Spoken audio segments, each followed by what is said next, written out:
Taste the Daily. Cuddalore மாவட்டம் விருத்தாச்சலத்தில் தெற்கு ஒன்றிய நிர்வாகிகளின் ஆலோசனைக் கூட்டம் நடைபெற்றது. அதிமுக மாவட்ட கழக அலுவலகத்தில் கம்மாபுரம் தெற்கு ஒன்றிய நிர்வாகிகள் ஆலோசனைக் கூட்டம் கடலூர் மேற்கு மாவட்ட கழக செயலாளரும் புவனகிரி அதிமுக சட்டமன்ற உறுப்பினருமான அருண்மொழி தேவன் தலைமையில் நடைபெற்றது. இதில் பாசறை கட்டமைப்பை ஏற்படுத்துதல், விளையாட்டு வீரர்கள் கமிட்டி அமைப்பது உள்ளிட்ட பல்வேறு ஆலோசனைகள் நிர்வாகிகளுக்கு வழங்கப்பட்டது. இந்நிகழ்ச்சியில் கழக நிர்வாகிகள் பலர் கலந்து கொண்டனர். திருப்பத்தூர் மாவட்டம் மாதனூர் கிழக்கு ஒன்றிய கழக செயலாளர் தலைமையில் வேலூர் மண்டல மாநாட்டிற்கான ஸ்டிக்கர் ஒட்டும் பணிகள் துவங்கியது. வேலூரில் நடைபெறும் இளைஞர் மற்றும் இளம்பெண்கள் பாசறை மாநாட்டிற்கு கழக பொதுச் செயலாளர் வருகையை ஒட்டி வாகனங்களில் ஸ்டிக்கர் ஒட்டும் பணிகளை முன்னாள் அமைச்சர் KC வீரமணி தொடங்கி வைத்தார். அப்போது நிர்வாகிகளுக்கு பல்வேறு ஆலோசனைகள் வழங்கப்பட்டது. இந்த நிகழ்ச்சியில் இளைஞர் மற்றும் இளம்பெண்கள் பாசறை நிர்வாகிகள் உட்பட கழக நிர்வாகிகள், தொண்டர்கள் பலர் உடன் இருந்தனர்.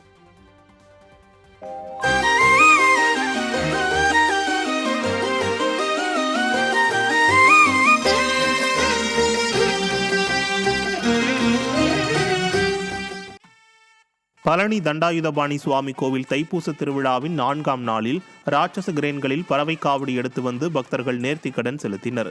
நாமக்கல் மாவட்டம் சேந்தமங்கலத்திலிருந்து பாத யாத்திரையாக வந்த பக்தர்கள் சண்முக நதியில் புனித நீராடிய பின்னர் உடல் முழுவதும் அலகு குத்தி கொண்டு காவடி எடுத்து வந்தனர். ராட்சத கிரேன்களில் பிரம்மாண்ட பறவை காவடி எடுத்து வந்தனர்.